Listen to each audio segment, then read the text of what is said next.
There is no escaping the spoilers on this episode of the Solo Show. You would be wise to pause here to go and watch the third episode of Obi-Wan Kenobi on Disney+.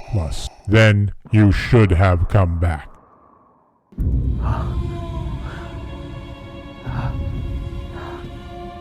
Ben? What is it?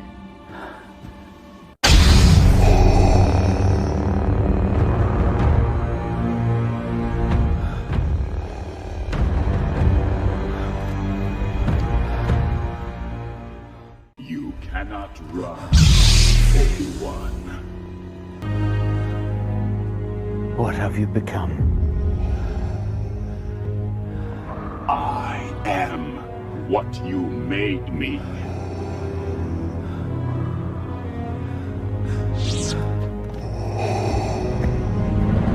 You should have killed me when you had the chance.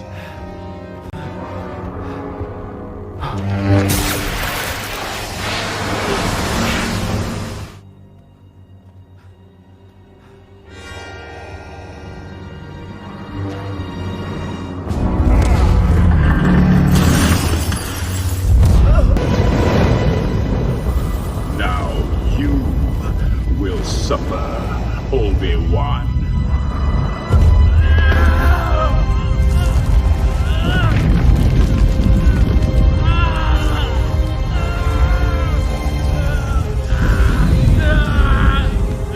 Your pain has just begun. Coming up on this episode, we continue our roundtable discussion of Episode 3 of Obi-Wan Kenobi on Disney+. As always, the Solo Show is brought to you by Victor Naraki Realtor, serving Disney in the greater Orlando area with CelebratingFlorida.com and DisneyAtYourDoorstep.com. The future is bright indeed. We're all of us dreaming of the better days ahead, and a part of your bright new future could be a move to where the magic lives in the greater Orlando area of Florida. One of the biggest decisions you'll make when considering a move is selecting a realtor who can successfully match you with the right home in the right location at the right price. Victor Naraki is the realtor who can help you make the move you've always wanted to. Whether you're a first-time homeowner or looking to move near Disney World, Victor is in your corner. If you are looking for an experienced real estate agent covering all of Central Florida, please visit DisneyAtYourDoorstep.com today and find out just why you should work with Victor. I encourage you to create a free, no-obligation account on his website. By doing so, you'll unlock the website's full potential and be able to enter specific criteria, save listings, and browse new properties sent to your email. Visit DisneyAtYourDoorstep.com today or visit his Facebook page, Victor Naraki Realtor. And don't forget to tell him the Solo Show sent you. In this corner, wearing the Jedi robes, carrying the blue lightsaber, fighting out of Tatooine, Obi-Wan Ben Kenobi. And in the opposite corner, wearing the black codpiece, holding the red lightsaber, is Anakin Skywalker himself, Darth Vader. This is round one, or the Mambo on Maposa. And now, for the thousands listening to this podcast and the millions watching throughout the galaxy, let's get ready to rumble!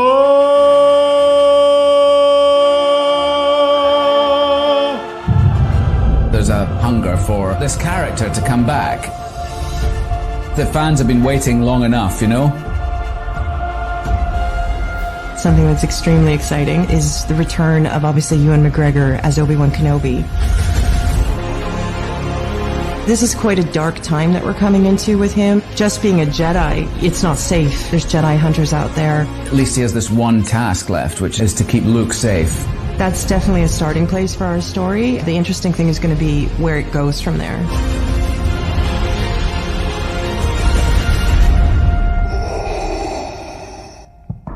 The most beautiful thing of all is that it's brought me back together with Hayden.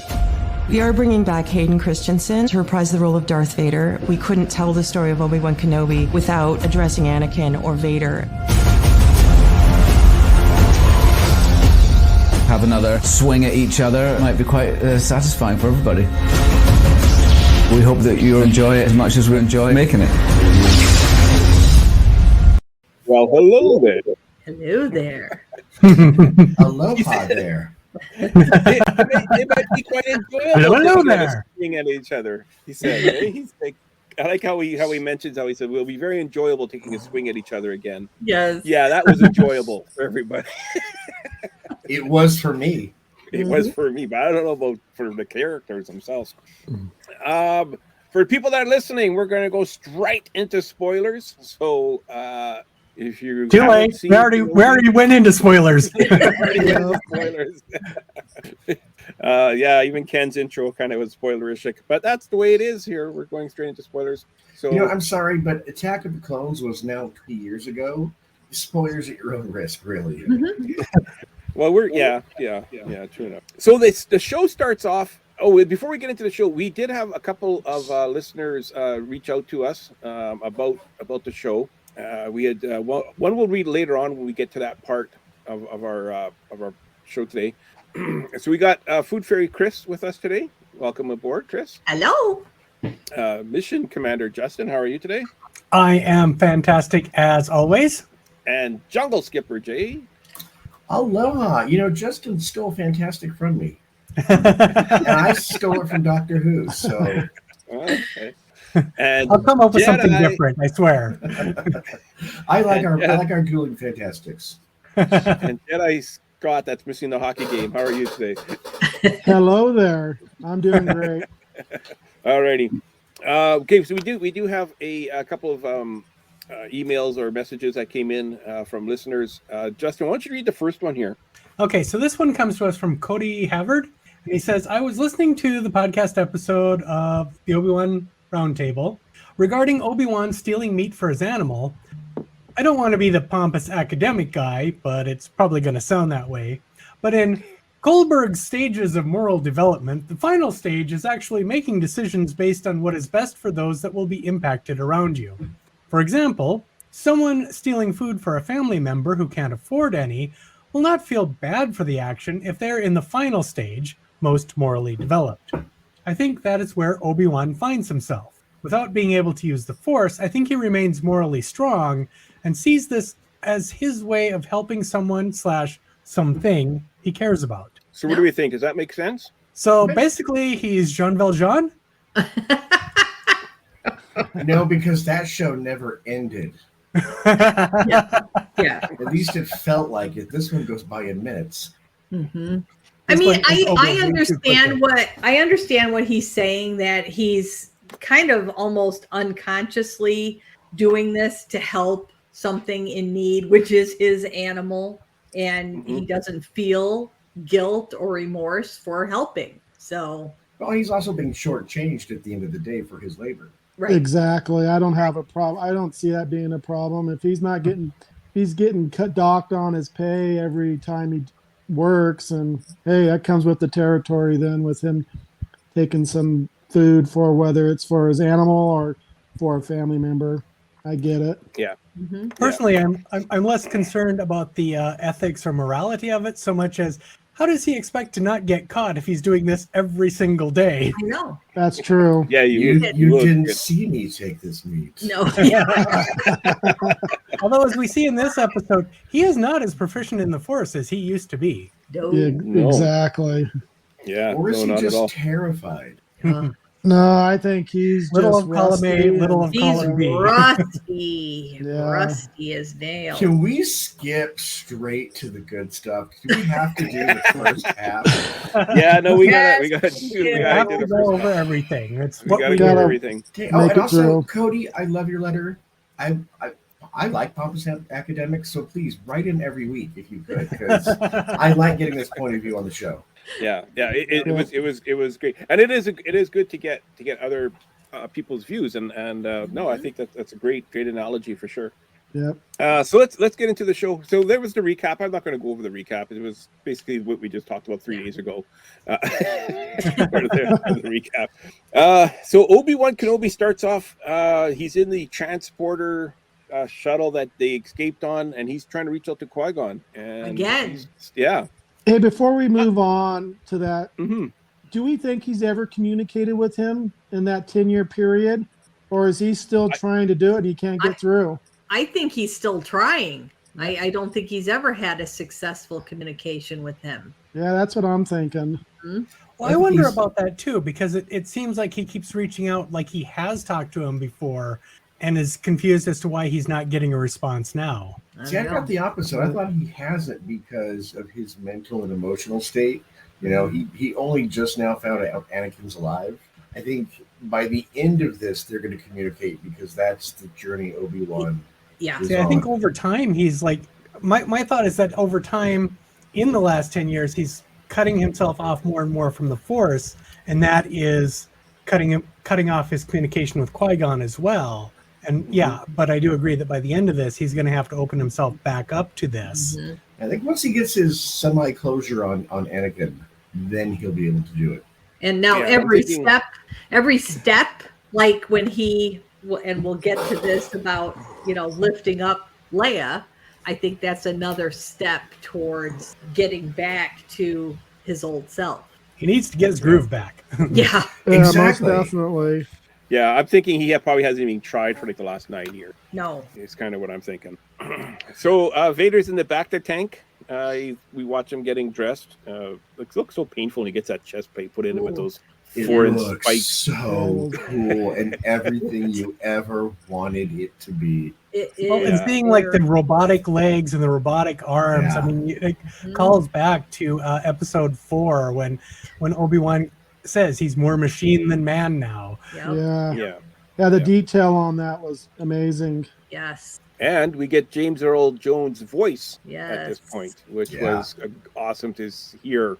I honestly didn't think they were going to get him because they hadn't announced that they had James Earl Jones. Oh, there was no way they weren't going to get him. If they got Hayden to come back, they were getting James. Yeah. I mean, the other question you have to realize though, James is like 91 years old. He could say, "Look, I'm retired."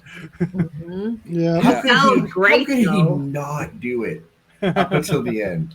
He sounds fabulous, though. Well, I'm wondering how much he had to tweak his voice, though, because our voices do change as we get, through different stages in our life. But I have heard him on things, and he does sound good still. So, and honestly, at 91, why not? This is something that gives so much people joy. Just have fun. Yeah. It is something you can do a lot easier at 91 than some other things. Yeah, he probably does it at home. Well, I was doing some research on this, and they brought this up along with Mark Hamill in The Mandalorian. I guess there's some app that they've been using to do this to keep the voices original from over the years. So I think that's a lot to help it out. Mm-hmm. Yeah, there has Mark to be. Hamill's voice in the Book of Boba Fett was more or less computer generated from his old footage. Mm-hmm. Well, and I will say, I'm sorry to bring Doctor Who into this, but I always will. I listen to, there's a company called Productions, and they do audio plays, and they have the Doctor Who license.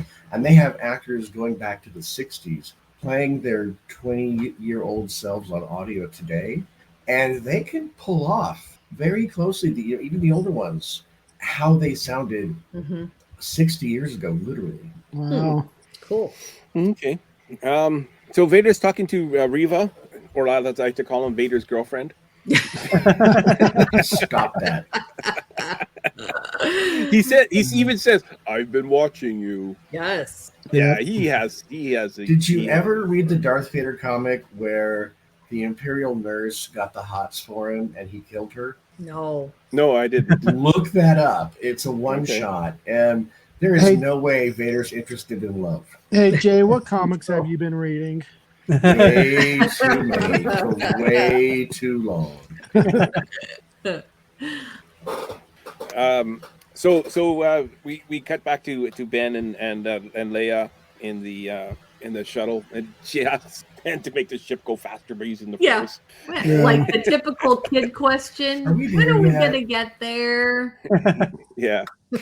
And so he's using a screwdriver. I don't know where he got a screwdriver from. It must have been in that belt of his to fix the Lola, Yes. the little droid. So the trade ship lands on this flattened mountain, which was that was a weird looking shot. How did that thing not fall over? Really. You know what I mean, kind of weird. No, the next scene when they're walking, that's a long time they've been walking already. That mountain isn't even in sight anymore behind them. No, it isn't. No. Like, And here we get back to Stan's favorite complaint about Star Wars. Why don't they park closer to where they're going? Well, they can't in this case. He's not controlling. I was annoyed by it this time, Stan, because when Lukey or whatever his name is offered them the lift, he was like, "No, I'm like, really, dude? Seriously?"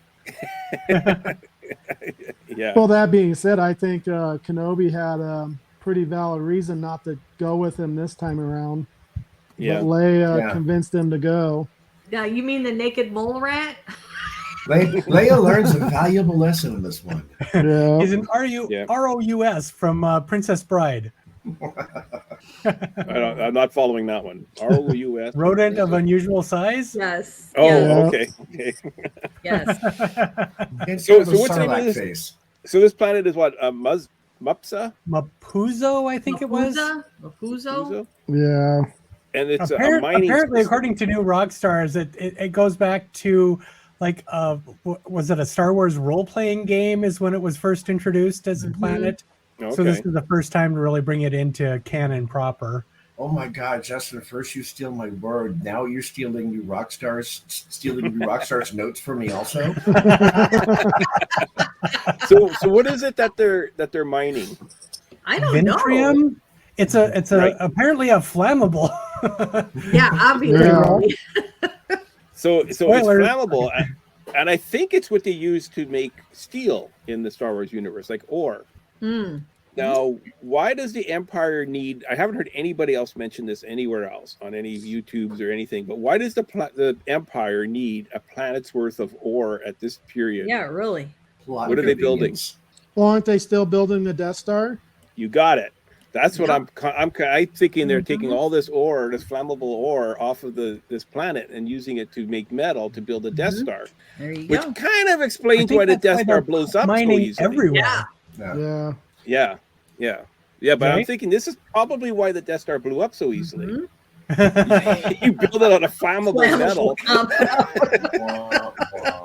No, seriously, that's my theory. My theory on that was 1/4 times. Okay, continuity question: was the Death Star still being built on Geonosis at this time? It was being built at this point. But was it still being hidden at Geonosis? I'm not sure. Well, no, that's where the plans were. That's where the plans were, but they wouldn't have been. Yeah, that's where they were developing the plans. Yeah, they right? started building it there, and then they moved. It's just stupid continuity question. Sorry, because at the end of episode 3, they already started building it, and when we get to this is like Rogue 10 One, years after episode 3. Yep. Yeah. So at Rogue One, they were just putting that final dish on, and they were getting all the kyber crystals for the super laser. That's what they were mining for in Rogue One. So anyways, that's why I'm thinking why they're mining the crap out of this planet is to get all of this metal that they need. I could be wrong, but I don't think so. Ben starts seeing things. Is he getting delusional? He looks out in the distance and he sees another Jedi kind of standing there looking and at that him. looked like Hayden Christensen to me. So It did. Yeah, I think that was Hayden in the Jedi robes to be what Ben thinks of as Anakin. Now, that being said, when he sees Anakin out there like that, he has that vision of him out there. Does he not know that Anakin is essentially a robot, half cyborg, being Darth Vader? Or is he totally shocked when he sees him here a little bit later on as I think he's Vader? Shocked. I don't think that he expected to see him like that at all. Just maybe thinking he had some robot arms and legs, and that's it. Yeah, because he thought Anakin was dead. Right. I mean, yeah. And can I say, I think at this point he's not sure what he is. But didn't he also recognize the name Vader when Reva brought up the name Vader?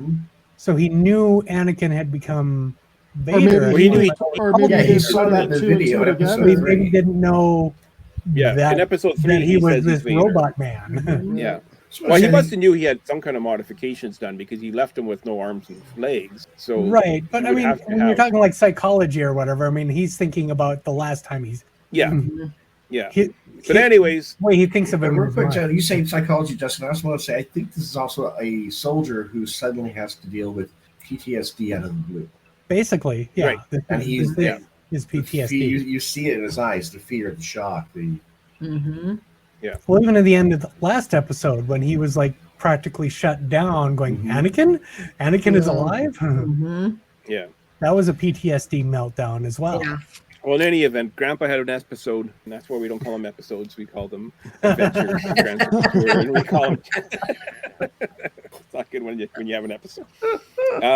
So Reva returns to the Inquisitor's base using the same ship that they used to get to Tatooine, and somehow the other Inquisitors are already there without using the one ship that they came in. Yeah. So how did they get there? How did they get there? I do not know. They took I don't know, but what They traveled by map. Once I realized that briefing room was underwater, I kept pulled back. I want to see more. Well, what was underwater? That meeting room. That it little was Sith under the meeting room. ocean. Oh It's yeah. under the ocean? I didn't even notice that. Yeah. And I think I was seeing somewhere that some of that is shown in the Jedi Fallen Order game as well. So I'm like, I really have to play through this game at some point. I got mad and gave up. I'm stuck on. Is that available on 64? Because I still have one of those in my closet. I don't think so, Stan. No? Okay. Well, the planet where the base was called Nur, where the Inquisitor's base was. So is that like a water planet then? From what it looked like, yeah. Well, lots of planets have water. They don't have to all be all water or all desert. Oh, this is Star Wars. You got an all snow planet, all planets have desert an planet, an all jungle planet, an all city planet. Yeah. So anyway, so they launched a probe droids to go look for Kenobi. They know generally where he is. He's in the mining area. So they I guess they narrowed it down to a few planets where he could be. I thought the launching of the probe droids was very computer generated, but also kind of cool. Yeah, I did too. I'm with you. It was just cool to see it done. Yeah, I liked it.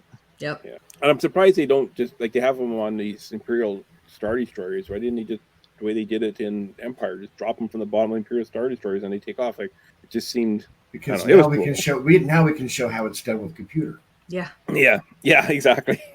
So Ben and Leia make it to the meeting area where nobody is there, and Ben just assumes the guy lied, and Leia waves down a local passerby and asks him for a ride to the local spaceport. So the driver, his name is Feck. I don't know about that voice he has. Who was the actor doing the voice? Zach Was Braff, there anyone in I think. particular? I mean, he's Zach like Braff? Subs, Oh, okay. amongst other things. I mean, Okay. probably best known for that. What are your guys' thoughts on this guy, Scott? I wouldn't have did it, but especially when they walk in there and he has that painted flag of the Imperial on there, and it wasn't like someone put it there. It's like you could tell he painted it on there himself. So I think he's all for the Empire, and he even came out and said that with Leia and Kenobi. Yeah. Nice to be with like-minded folk. Exactly. A little bit of social commentary there, but at the same time, I also want to call out the wonderful little actress playing Leia in this again, because she does a fantastic job. Yep. All the way through this episode as well. I still don't like the way she runs, but I'm going to overlook that because she does such a fantastic job of acting and basically being a young Carrie Fisher as Leia. Yeah, she's been amazing for her age to be able to do that. That's pretty impressive. Yeah, I know. Honestly, I love the way she runs. Even she has her hand goes when she walks. Even she's got those short little legs, so she's got it. Yeah, she's definitely got the essence of Leia. Yeah. So Leia, snarkiness and the way she delivers some of those lines, absolutely. Yeah. Yeah. There's a scene coming up with Leia that I definitely want to hit on with Leia and her the girl that's playing Leia in the acting. So that I can't get over Freck's voice. It that was the one thing that really bothered me in this episode. Now we just saw the in Book of Boba Fett, how the Isotoran, the Hammerhead, he had that translator, and they were able to translate to English, and you kind of had both voices over top of each other. I'm sorry, Stan. I have to correct you, or somebody on the internet will. It's not English. It's basic. Okay. Yes. Okay. Basic. You're right. I just saved you 1,000 screens. Right. Now, even if they had the writing on the bottom of the screen and he's spoken in an alien language or something, that voice does not match that mouth at all, or that body. It just didn't jive for me. Anyways, so Freck picks up a bunch of stormtroopers and they start asking questions. And Ben accidentally calls Leia rather than was it Luma? Luma. Yeah. Now this is the part that with the actress playing Leia that when he says Leia, she gives her hand goes up, but she kind of like I just like everybody in the entire vehicle caught it except for Obi-Wan. He said Leia instead of he's a terrible spy. Yeah. Which again shows how out of practice he is, because I mean, how many times in the past has he been like infiltrating different places and whatnot and going underground? And we talked about that some last week, how he's used to going into these underground areas, and to make that basic of a slip up. He's as rusty as a squeaky hinge. Well, we were talking about it last night when we watched it, that, you know, especially if you look at it through the lens of watching all 7 seasons of the Clone Wars, this is a broken man. Oh, easy. True. Absolutely. Well, that being said, when they caught him calling her Leia, he came back and turned it around really quick. He did. It was a great story. Turnaround. Yep. Yeah. There's a story to tell from the filming of Episode 2 with Ewan McGregor that Daniel Logan tells. I guess you know the scene when in Episode 2 when the door opens up and Boba Fett as a young child is there, and he makes this kind of a weird face when he opens it up. The door opens up. He kind of makes like a squinty face. George Lucas originally kind of wanted him to act really surprised, and on the first take, and that it didn't work out. So then he kind of wanted him to kind of nonchalant, and that didn't quite work out. Like it wasn't working. They did the scene several times. It wasn't working. And then finally, Ewan McGregor said to Daniel Logan, "This time, when the door opens up, pretend I let out a big fart, and use that as you're acting. So when the door opens up, he makes this kind of like he squishes his nose and he kind of goes back a bit. And that's the take that they ended up using on the show. So I think Ewan McGregor was really good at working with child actors. Yeah, is what I'm thinking is happening, and that's what we're seeing again with this Leia actress. So, anyways, the troopers leave. Did you catch it? They started talking about the T-16s when they left. So the stormtroopers are always talking about cars, I guess. Yeah. So Leia asks, "Are you my real father?" And like basically, she could sense that he's lying. She says, "You're lying to me." He says, "I wish I could say I was." Well, and even before that, she asks, "You knew my real mother, didn't you?" Yeah. Because that's what she picked up on in the conversation. Yeah. So she's. I'm guessing it's because she's force sensitive. That is why she's picking up on this. I think that's her showing, basically. I mean, because you remember Owen, saying, you don't care about how Luke is doing, you care if he's showing. I think this is Leia kind of showing her force sensitivity, and this is how she's using it. Yeah. So Ben talks about himself not knowing his parents. He knows how she feels. And he mentions he has memories of having a brother. I think I had a brother. Is this going to come up at some point? Who Ben's brother is? That'll be a Disney Plus series in a couple of months. It'll be Obi-Wan 2. So say Obi-Wan Kenobi. Obi-Wan. There you go. We have Obi-Wan. Now we need Obi-Wan. Yeah. So in the original novelization, I guess Owen was Ben's brother. Is that going to come back? Is that a possibility? Okay, I was wondering the same thing, because I thought at the end of episode 3, Ben was handing him off to his brother. No, that was no, because that Anakin's. That was Anakin's. That would have been his stepbrother. Yeah, Anakin's stepbrother. Yeah. So that would make Klieg Ben's dad, Klieg Lars. Yeah, that's. I don't. No, think so. I don't. Yeah. Yeah. Because he is the right age. He's like Obi-Wan's a little bit older than than Owen. So.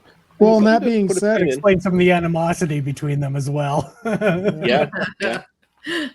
So we get to the checkpoint, and Freck tells the trooper guard there, might want to check these people up. They just seem suspicious to me. So they come around and they get a probe droid to come in case you want to get probed. They can bring a probe droid out. And you want to cut that out and use that in case you want to get probed. For all your probing needs, that's what they have probe droids for. Yeah. And that. So they scan the probe droid scans Kenobi, and actually manages to get a signal off in less than 2 seconds that Kenobi let it still be there and destroyed it. Basically kills all the troopers with his blaster. And I love watching Ben with a blaster because he's actually better than I thought he was going to be. Yeah, he was practicing. Yeah, he's been really good. He seems to be good at close range, but last week you saw that he is crap when it comes to long range shooting. Yeah. But can we go to the elephant in the room? What, the stormtrooper? Who that was? The one guy that talks the most? It was Pedro Pascal.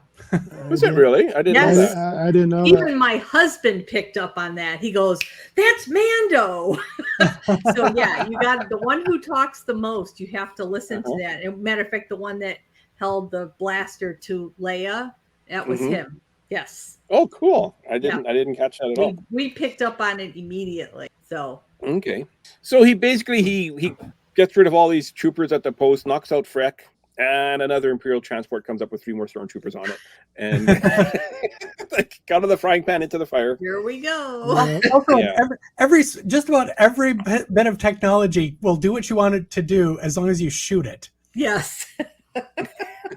You want a door to close, shoot the controls. You want the gate to shut off, shoot the controls. Yeah. Well, that being said, why didn't they just walk around the gate? Well, that too. It wasn't. I didn't understand that. Yeah. And he only tries the top button. There's 3 buttons there. He never tried any of the other 3 buttons. Yeah, he just hit the one. Open the just thing. Like boring conversation anyway. Yeah. Yeah, exactly. The gate's there to block any vehicles that go through it, but God, you could just walk right around it. Well, so I figured there must be some like landmine or something waiting for the person who tries to go around. Yeah. Maybe. Yep. So anyways, the Imperial transport pulls up, and there's an Imperial officer with the 3 troopers, and they get the Kenobi on his knees along with Leia, and the Imperial trooper kills the 3 stormtroopers which we later find out to be Susie from Torchwood. That's what the Doctor Who references. No, that's Indira Varma. She played Susie in Torchwood. Oh, did she? Was she really Susie? That's a deep cut. I didn't even realize that one. What? I missed that. Good for you, Jay. Most people are pointing out that she was Elena Sand or whatever from Game of Thrones. No, she was in 2 episodes of Torchwood, and she still plays the role on Big Finish Production. So we cut back to the Inquisitors, and Reva. They basically tell her, "You stay here." Well, what happens there? She ends up saying, "If you want to take the credit, you go ahead, but I know who's going to be beside Vader after this is all done." Of course, she's pretty confident about that. She's going to come out on top of that. Yeah, and I love the way they're bickering because that is how the Sith behave. So that reminds me. So the one that's now the Grand Inquisitor. Was it the 5th brother? The 5th brother. Yeah. Yeah. Is he the same species as the girl that was pretending to be Leia in the throne when she was getting dressed in episode 1? It's a kind of like a white species, like a pasty kind of with blue veins, light blue veins visible. I think it might be the same species. It certainly could be. Yeah, very, very similar. So the Imperial officer takes Ben and Leia to a safe house to hide until the ship is available to take them off planet, and we meet Ned B, a very human-like droid, if you ask me. That was was I the only one that thought that his movements are too human-like? No, I noticed that right away. And I think he did seem, well, the thing is like we've seen so many droids, I mean, that varying levels of humanity, as it were, in the way they move. I guess I didn't really pick up on it. No, and I think something too with that droid. They brought it up a couple times where he doesn't speak, but right. there's something special about him though that I think we might find out here maybe in the next episode. Yeah. He's got a personality he can't express. Definitely. Yeah. Especially with that hammer that he held behind his back. Yeah. That was the most human part right there. It's like he was gripping that and ready to go. Yep, he was. I kind of wanted to see that. Didn't the Beatles write a song about Ned B. Silverhammer? Bang, bang, Ned B. Silverhammer came down on my head.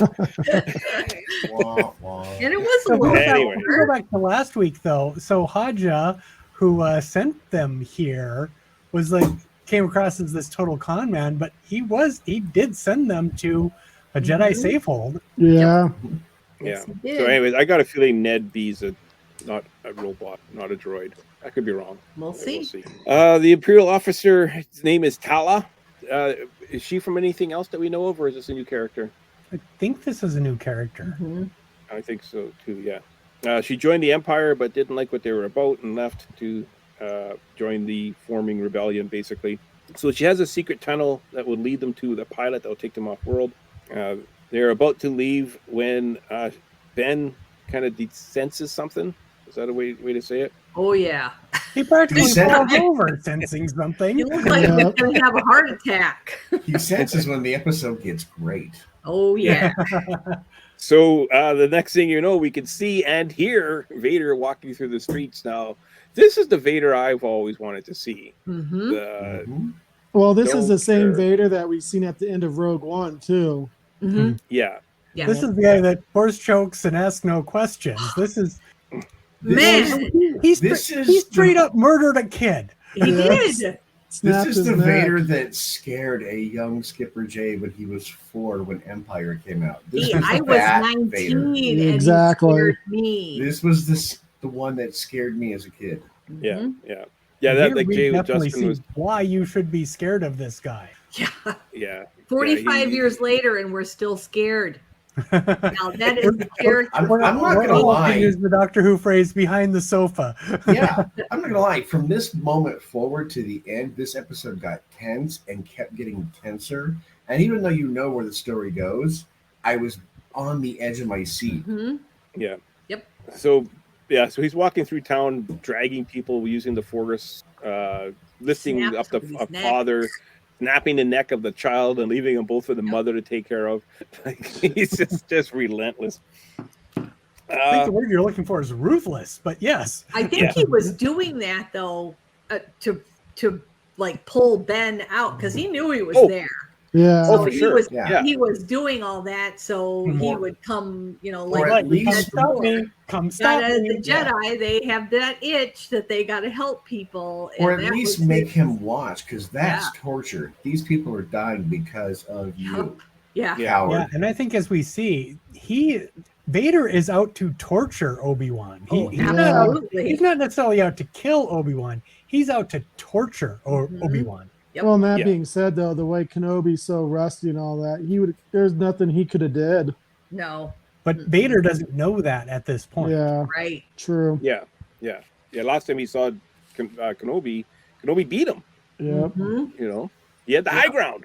There's nothing he could do. So, anyways, Vader attacks. How does Kenobi end up getting out of that room and not Vader? He ends up. I kind of missed something. There's a back door, the same door that Reva uses to get out when she got in there. Okay. There has to be. Somehow, I missed something there because because he just kind of all of a sudden appears in this quarry, for lack of a better term. And, I thought the same as you, Scott. I thought that he went through the tunnel and then found an exit out to the quarry. But he never went into the tunnel. The scene where we see Vader ignite his lightsaber. Oh yeah. And we see Obi-Wan take a look at that and go, nope. I'm out of here. So he and Vader says, "I am what you made me." Yep. Basically, what his quote was. So he's blaming him, of course.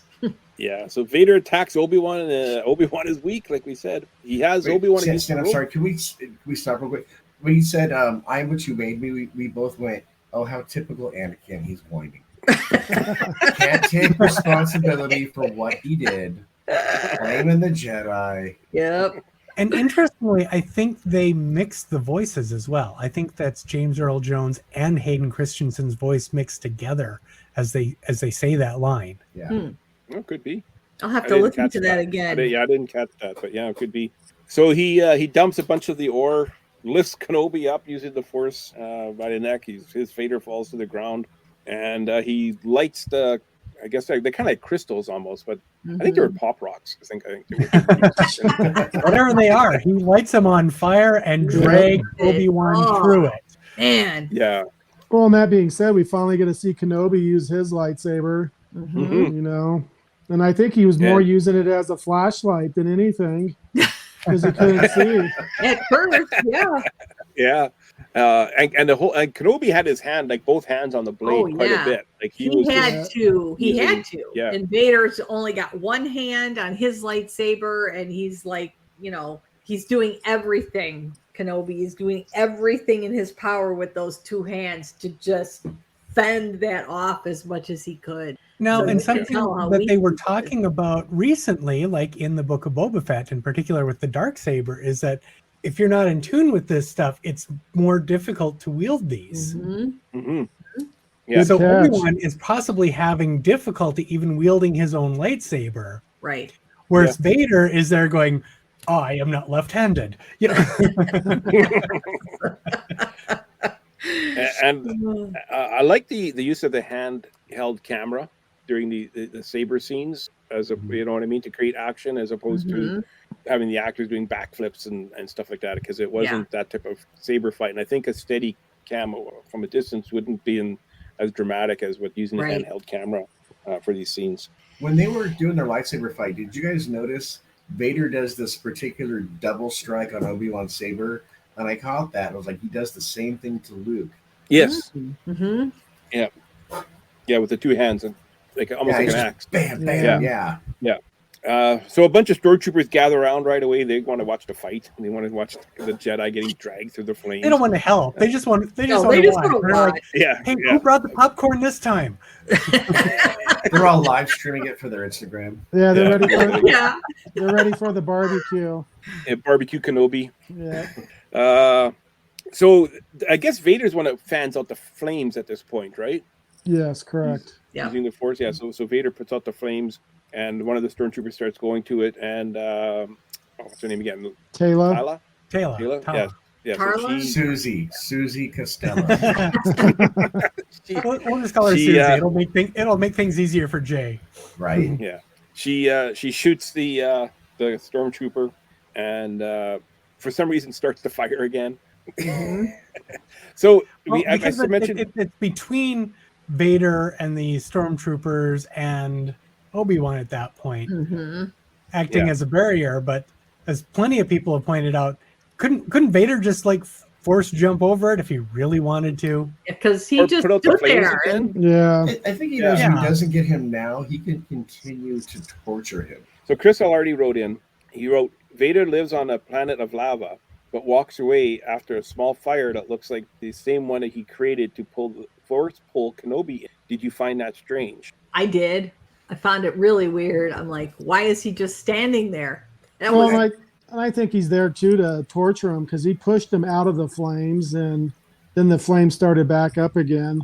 I think he has a bigger agenda than just Kenobi. He's doing both physical and mental torture. Yeah. The longer he can drag this out. I think the only way to read that is that he is deliberately letting Obi-Wan go at this point. He is saying he's deliberately holding back for whatever reason, and maybe it's because he knows what's coming up, that Reva knows where Leia's going.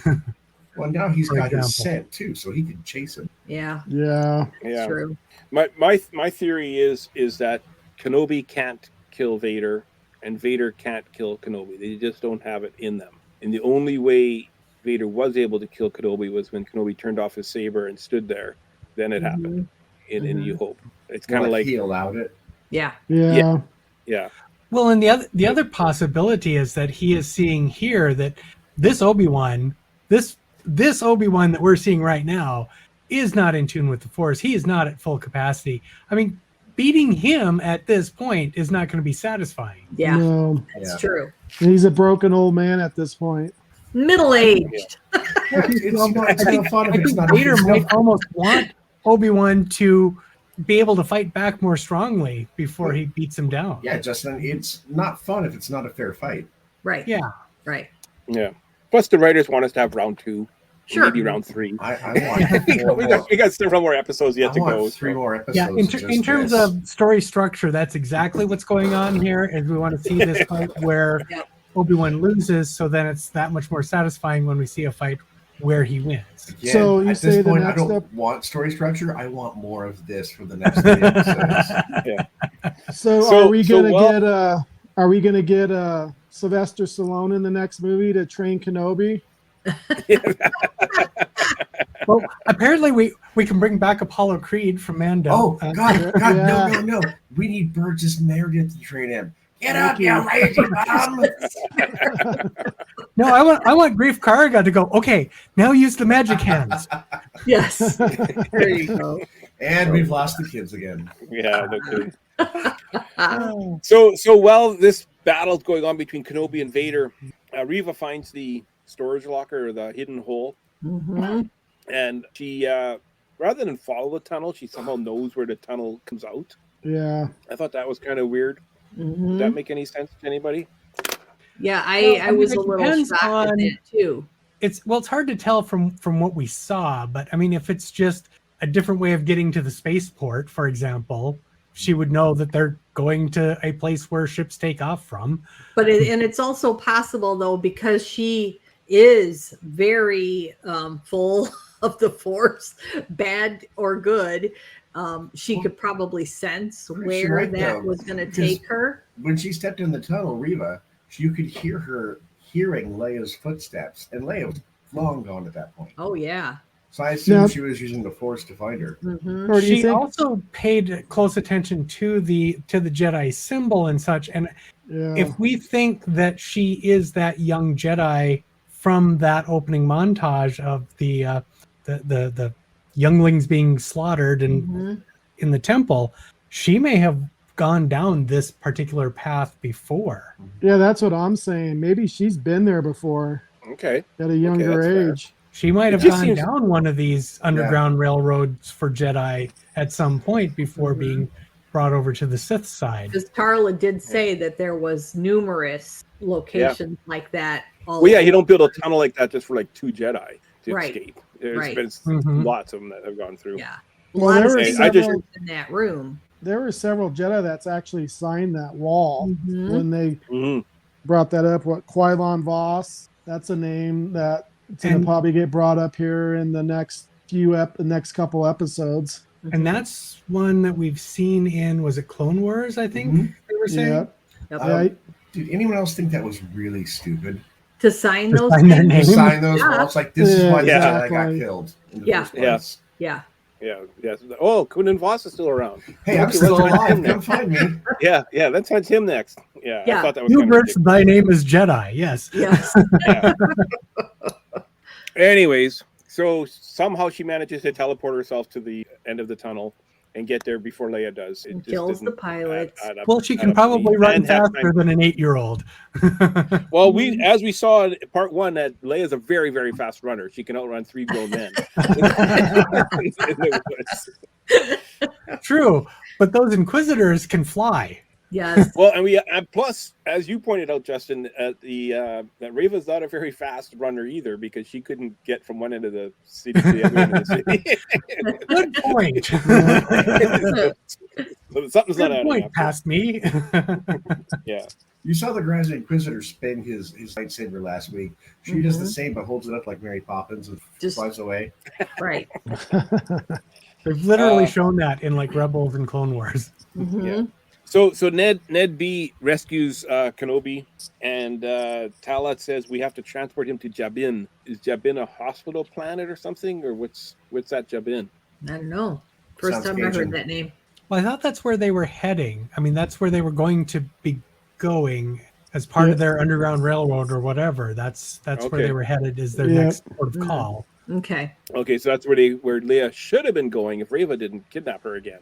Right. Yeah. But didn't Ben tell Tarla or whatever her name is to get her to Alderaan. Alderaan. Yeah. So that. But I mean, if the ship's not going to Alderaan, he can't get her. She can't get her straight to Alderaan. You have to do a detour first. Well, why couldn't they? If there was a pilot that was going to fly this ship, why couldn't they make a stop at Alderaan and drop Leia off and go to this other planet? Maybe it's out of the But way. anyways, I don't know. I will say Leia's been kidnapped twice in 2 days, and she's only age 10. I can't imagine what happens between now and A New Hope, but there's no wonder she is so sassy at being kidnapped and taken by the Empire. Yeah, really. Like, whatever. I've been doing this since I was literally a kid. Yeah. Yeah. I'm on my 9th year of being kidnapped every other day. Oh, Vader. So we end with Reva having Leia and Kenobi on his way to Jabin, and Vader shaking his fist at the sky, saying curses. Yeah. I didn't win. That image of Vader with the flames reflecting his visor. Mm-hmm. Yeah. One of my new favorite Star Wars visuals. Yeah, that was. See, and I feel like he's not so much curses foiled again as going, I have a different plan. Yeah, I'm with you, Justin. I think he's like, how can I make this hurt for as long as possible? Yeah, I think that's exactly what he's Anakin doing. was a good tactician throughout Clone Wars. Yep. Yep. And He's got another plan. And now he's had a decade to practice getting evil. Yeah, absolutely. Well, but the other thing too is Anakin really didn't think before he left ever. Like he was a good tactician, but he was also headstrong and guns a blazing, going head first. Yep. So No, he jumped first before he thought. yeah, and he learned from that. So that alrighty. being said, let's hope Kenobi has a bacta tank in the ship so he could get healed up. Yeah. Can I just say, got some burns there. Yep. my final thought, real quick, guys. Disney may not be good at making Star Wars movies, but these TV shows are giving me everything I've ever wanted, and I just want more and more. It just keeps getting better. From Mando to this, to Bad Batch. Jeez, I can't wait to see what's next. Yeah, I don't. Here's my question: if we put Kenobi in a bacta tank, does that mean we get flashbacks? I think we probably will. I think there's something to that. Let's hope not. I don't think that Disney makes poor Star Wars movies. They've made what, 5 of them? They've made 2 good Star Wars movies, and neither They've one made of them 3. and neither one of them were sequels. Force Awakens was a good one. I really liked Force Awakens. I can watch that over. Just watch the original. It's called A New Hope. True. Alrighty. Okay, guys, thanks for coming on. Yeah. This was a lot of fun. We're halfway through. Can you believe this? In less than a week. We started this yesterday. I know. It feels like we just started this and we're already halfway through the season. Now, Ewan McGregor did kind of hint at Celebration when he was saying goodbye to the audience. I hope you enjoyed episodes 1 and 2, or part 1 and 2.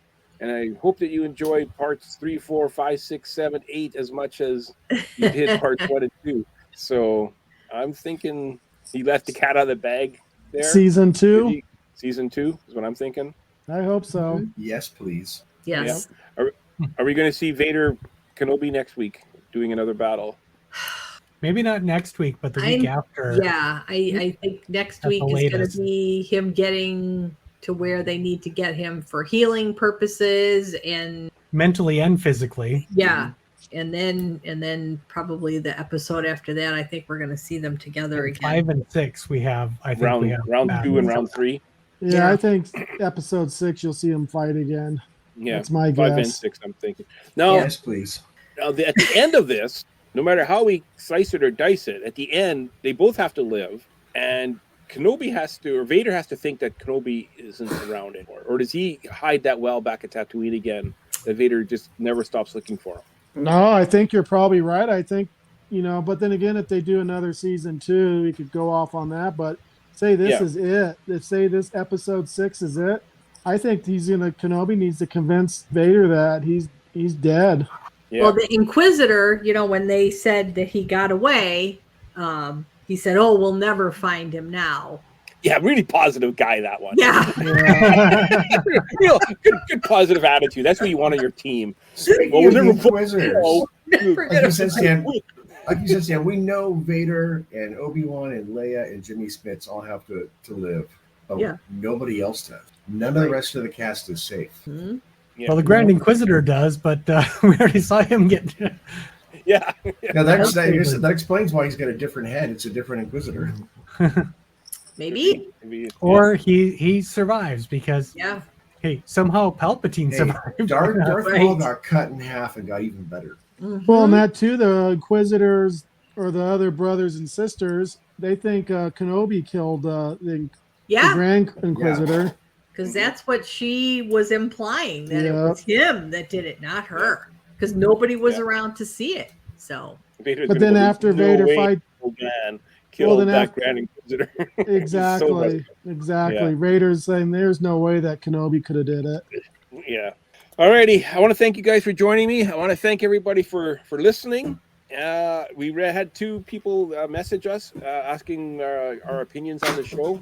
If you have any questions or opinions you want read on the show, send them our way. You can message me privately or email us at thesoloshow01@gmail.com. That's thesoloshow01@gmail.com. And we'll answer your questions and comments next week. Ken? Stan, I have a question. Why isn't it the Solo Show 1138? That would have made more sense, I guess. Well, it's more of a Disney podcast than a Star Wars podcast. Okay. Yeah. Ken, take it away. If you have a brilliant idea for a future edition of The Solo Show and would like to take your turn in the guest host's chair, then drop us an email at thesoloshow01@gmail.com. Tell us your idea for the show, and we'll contact you about a date and a time for you to join us. If you would just like to keep the conversation going or have a comment about a previous show, then visit us on Facebook at The Solo Show. All logos, sounds, and songs that are made by and for Disney and its affiliates are owned solely by the Disney Corporation and are not, nor are they intended to be, the ownership of The Solo Show podcast. We hope you'll join us for the next adventure on The Solo Show. Thanks for listening, and bye for now.